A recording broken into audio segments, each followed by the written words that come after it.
समझ नहीं आ रहा अपने सैलरी इंक्रीमेंट का क्या करूं। बेटा इतना क्या सोच रहा है? अपने म्यूचुअल फंड्स के एसआईपी का टॉप अप करा ले। This is the right time. क्या? समझ में नहीं आया। बेटा इतना क्या सोच रहा है? अपने म्यूचुअल फंड्स का एसआईपी टॉपअप करा ले। This is the right time. अब समझा।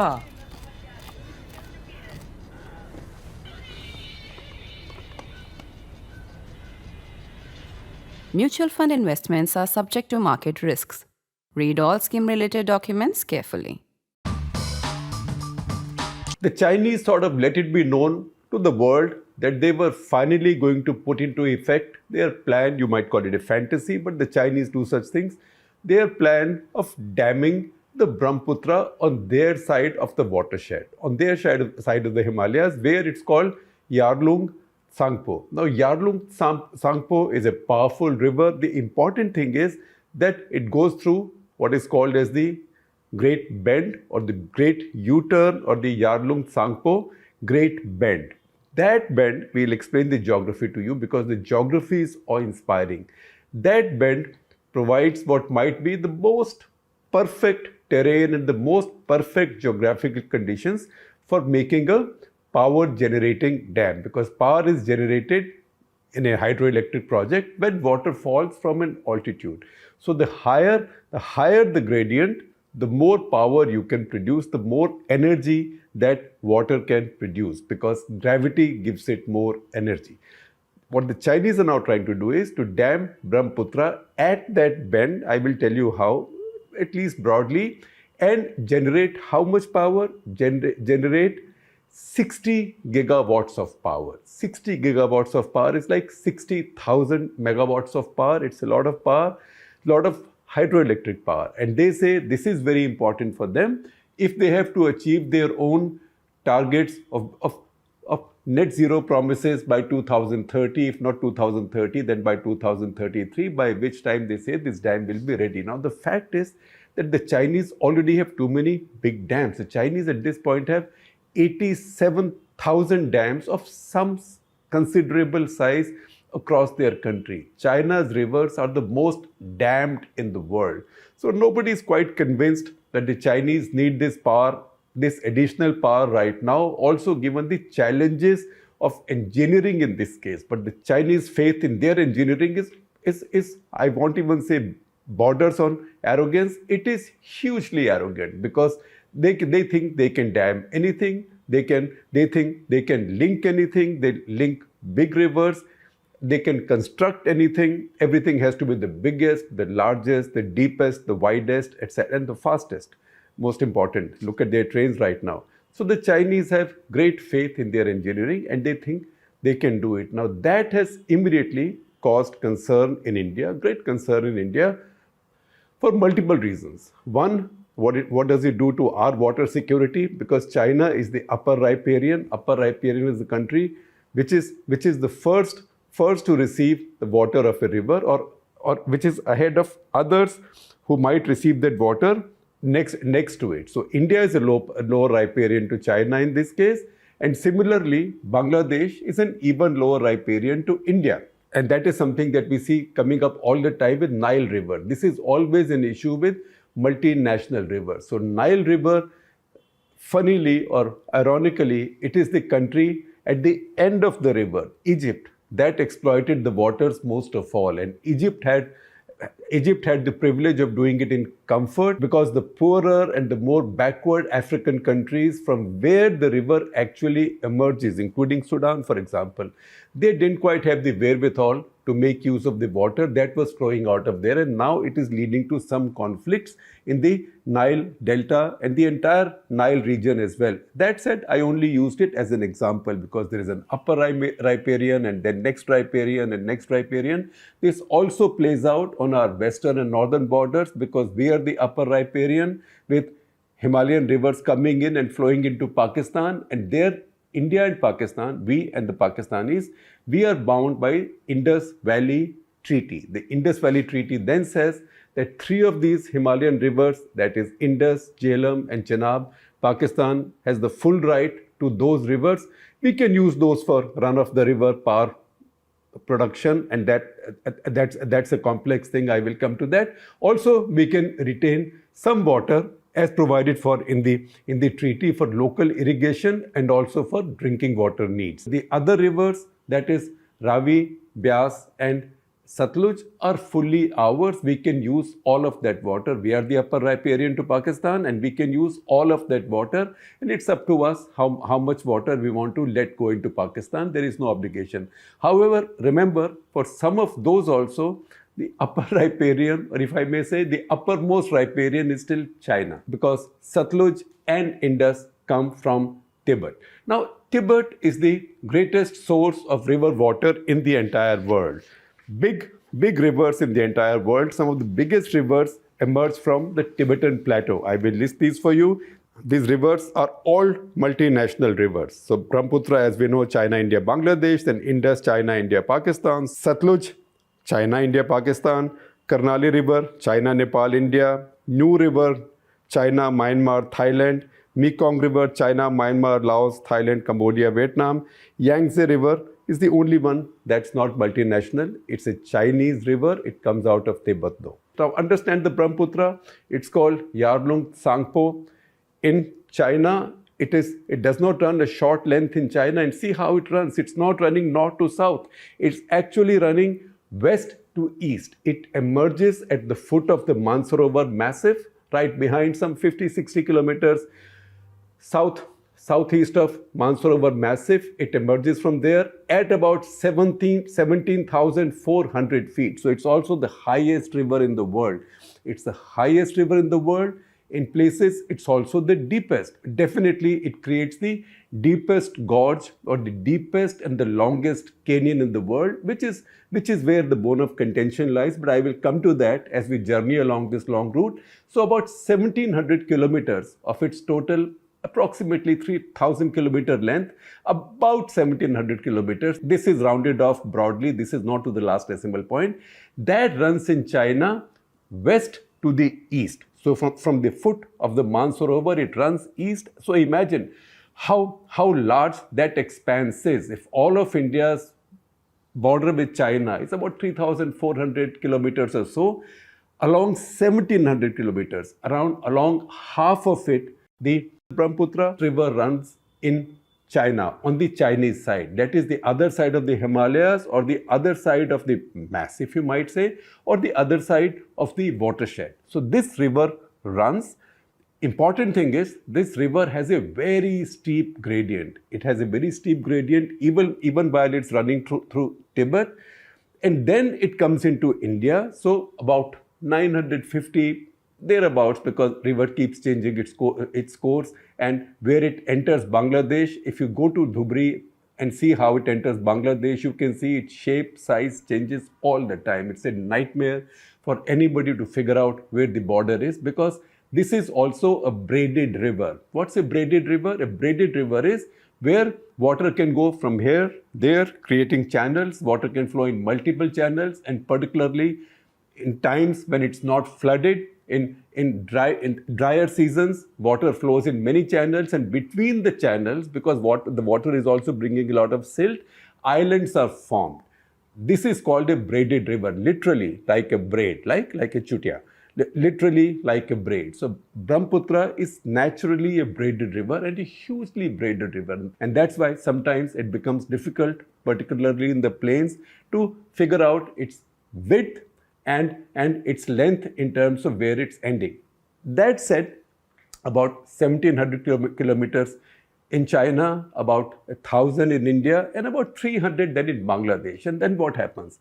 It comes into India, it flows through all of Assam, then goes into Bangladesh.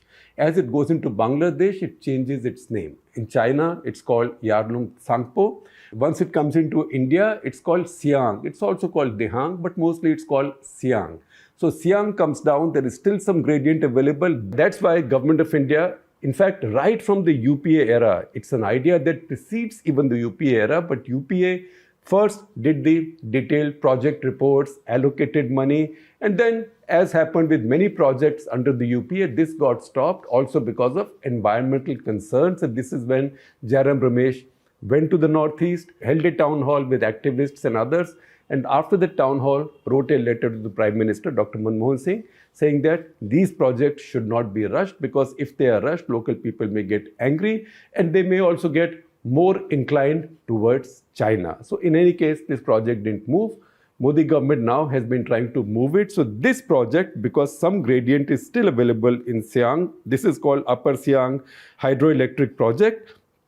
This also is supposed to produce 11,000 megawatts, also a run-of-the-river project, but with a capacity of 9 billion cubic meters storage. The estimated cost would be 1,13,000 crores. Now, if you think 1,13,000 crores, 11,000 megawatts is a lot, see what the Chinese are planning.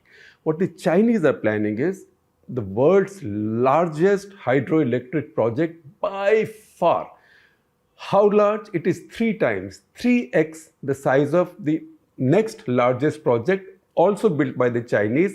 That is the Three Gorges project on the Yangtze River. Now that produces 17 gigawatts of power. And when that project was planned, there were big stories in global publications, multi-page features saying what an incredible thing would be. Also, what a problematic thing it would be, because it was going to sink a lot of cities. It was going to displace 1.4 million people. In fact, it was going to sink 2 cities, 114 towns, and 1,680 villages, which it did.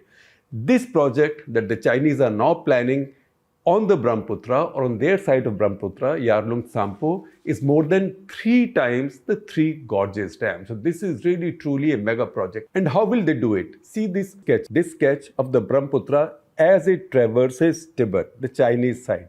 As it comes out from behind the Mansarovar Massif, that is where it begins at an altitude of nearly 17,000 feet. And then as it travels down through Tibetan territory, still under Chinese control, it reaches 2,900 meters or 9,500 feet. And as it comes down, it reaches 660 meters or 2,170 feet. So from 17,400 feet within Chinese territory, it's come down to 2,170 feet. By how much altitude has this water fallen? Over this distance of nearly 1,700 kilometers. So I see a document on Assam government's website. This is Assam government's website talking about Brahmaputra Valley and Brahmaputra River. And they note that in Chinese territory, Brahmaputra River, Yarlung Tsampo, has an average gradient of 2.82 meters per kilometer, right? That's a lot of gradient for a river.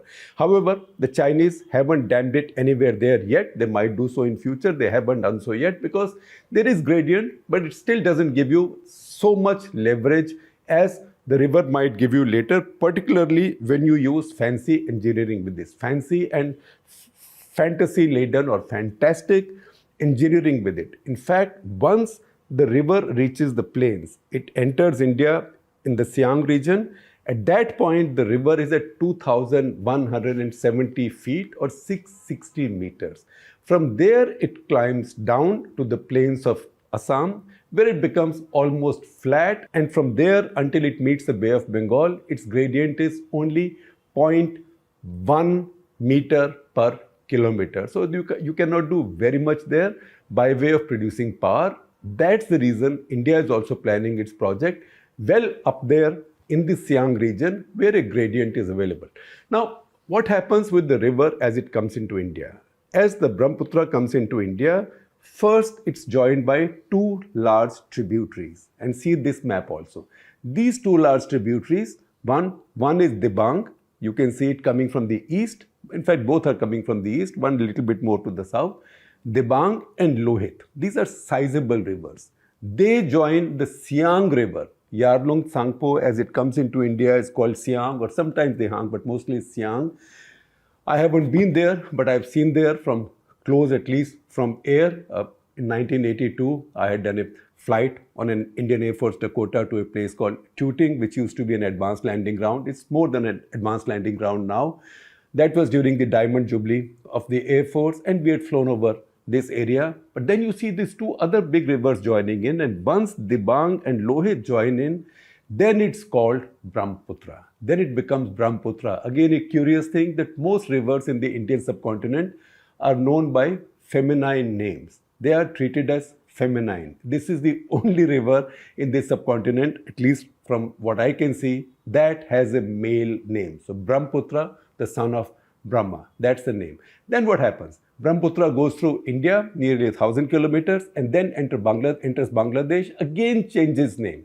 So Bangladeshis call it Jamuna. Don't confuse it with Yamuna River that is next door to our office in Delhi. No, the Bangladeshis call it Jamuna. This Jamuna then ultimately goes and joins with the Ganga. The Ganga is called Padma in Bangladesh. Once these two join, these become Meghna. If you ask a true Bengali, particularly in East Bengali, they will tell you the best hillside in the world is caught from that confluence. Now, not many tributaries join it in Bangladesh, but there is one which is significant, which I thought I must mention, and that is the Tista River. Tista River is where India and Bangladesh have had an old disagreement, and which the new government also in Bangladesh says. In fact, the Bangladeshi army chief was speaking the other day that India has to be more share with Bangladesh's share, as he calls it, of river waters, which essentially means the Tista River. All of that is part of the Brahmaputra system. So why do I explain all this? Because whatever happens to Brahmaputra anywhere, India will be affected, but also Bangladesh will be affected. Now the Chinese are obviously saying that nobody will be affected. This is only a run-of-the-river project. Run-of-the-river project means we divert the river, we drop the water from the gradient, we use it to produce power, and then the water goes its own way. We have a reservoir of some size to keep the water flow consistent for our turbines, because suddenly if the river dries up, if there's a drought or snow melt stops, because on the Chinese side it's mostly a snow-fed river, then we can use the water from this reservoir. But there's not enough water to divert anywhere. In any case, from that altitude, where will that water go except downwards, which means back into the river stream. Now see this graphic. When you see this graphic, you will see something remarkable happening to the river. As the river travels east, looks like it's going straight, then it suddenly turns north. It's a sharp turn north, and then east, and then it makes a bend to the south. That is the Great Bend. And that Great Bend is between Namcha Barba, which is a very high peak, 25,531 feet or 7,782 meters, and Gyala Peri, that is 23,930 feet or 7,294 meters. It's between these two huge peaks that this canyon is formed. Now just see what a humongous gorge this forms. This gorge, this canyon at 500 kilometers is a little bit longer than the Grand Canyon of America. It's also much deeper. In fact, in places at the highest point, so you have these 16,000 feet walls of sheer mountain on either side, and this canyon in the middle through which the river flows. In fact, one of the most adventurous kayaking expeditions or ideas in kayaking is kayaking through this gorge. Now you might ask me, you might be curious as I was, that how come such a big huge canyon got formed in this area, and then how come this gradient became so sudden that suddenly from coming such an altitude becomes a river of the plains, and what has a very high flow rate then has a very slow flow rate, so it becomes a braided river. That's because of the peculiar geology of Brahmaputra. Brahmaputra is what geologists would call antecedent of the Himalayas, which means Brahmaputra was there before the Himalayas rose. What that means is this is sitting right on top of where the Indian and the Eurasian plates meet. That's why mountains have grown around the river. The river is antecedent to the mountains. I also read that expression for the first time today, and that's also the reason that this project is going to carry particularly high seismic dangers. Now, this gorge, once again, as the water is going through the gorge, the gradient is quite steep. How steep it is? If you see the gorge at 504 kilometers, this canyon is 504 kilometers, 240 kilometers is as it going up to make the bend around Namcha Barwa, and the rest about 265 kilometers as it's coming down. Now that gives it an average gradient of a little over 4 meters per kilometer. It's a lot, and yet it's not good enough to produce good quality power, which will have a very high cost. So what do the Chinese plan to do? For which, see this graphic. This graphic from the famous Nathan Ruser, whose graphics we use often. Thank you very much, Nathan. This Nathan Ruser graphic we've borrowed with gratitude from a nearly heavy paper, of which I'll share a link with you. In fact, I will share with you a link of readings as we conclude this episode. See this graphic. This graphic tells you a likely place where the Chinese may bore through the mountains. So the Chinese idea is to cut through the tall mountains, tallest mountains in Namcha Barwa. Cut through that, stop the water at 9,500 feet level. By this time, the water has already come down to 2,900 meters on 9,500 feet. Cut it there and build 20 tunnels. From those tunnels we cut across, you will see the route. Tunnels will cut across the bend. It cuts across the bend. So suddenly from 9,500 feet, the water drops to about 1,500 meters or 4,900 feet. That is a very steep gradient. Once you have water going through these tunnels at that pace, with so much gravity and so much energy coming in, and your turbines are at the other end of it, you can produce humongous amounts of power. And that is what the Chinese think will make it worth their while in terms of expense and all the engineering risks and ecological risks, etc., etc. However, nobody is convinced that it's only about energy, because for downstream countries, for lower riparians like us, what the Chinese can do it, they can use their ability to stop this water or release this water, either to create floods in our country or to deny you water in times of drought.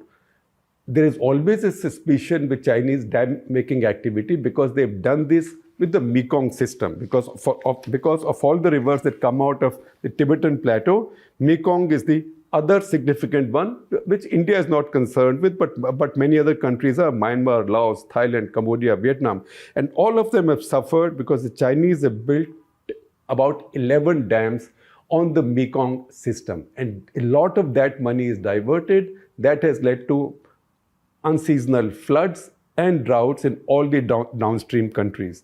Now, India is concerned that the Chinese could divert this water. Now, it will be tough to do so because of the gradient, because the water is already come so low by the time they are producing their power. By the time the water comes to the power plant, it's already come to 2,900 meters.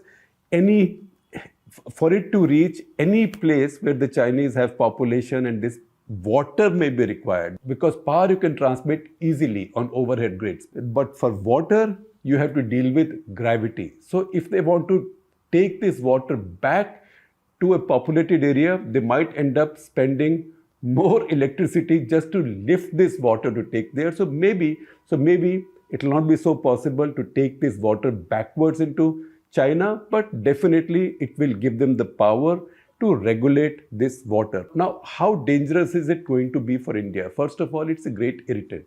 It's a great irritant also because India and China do not really have a water sharing treaty. They have some basic agreements. One agreement was signed in 2002, last renewed in 2019. That was mostly about sharing data on water flow in Himalayan rivers coming in from the Tibetan side. The initial MOU on Satluj waters was signed in 2004 and revised in 2016. But after that, both sides have shown more urgency, and some cooperation has taken place until a few years ago, until these tensions arose. After the massive flooding because of the bursting of a glacial lake, formed on the Chinese side, about which India did not know. However, Since the trouble in Galwan, etc., in 2020, Chinese have not been sharing this data very much, although there was a meeting held, expert level mechanism meeting held, also by video conferencing on 21st June 2023. And if you see the Chinese readout on the latest visit by our National Security Advisor to meet his Chinese counterpart, that's an ongoing special representatives meeting process. In the Chinese readout, they mentioned that the two sides discussed the need to engage on water management of shared rivers. Once again, the trust level with the Chinese is still quite low. Now, before I let you go, I just have to speak for a minute about the Brahmaputra system in India. Look at the Brahmaputra river. That's our final graphic. Look at the Brahmaputra river as it flows through India. You see it coming through Siang from Tibet.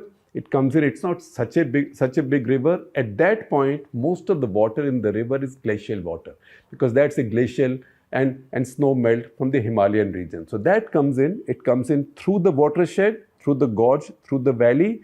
Then these two Indian big tributaries join it, Lohit and Dibang. It becomes a much bigger river.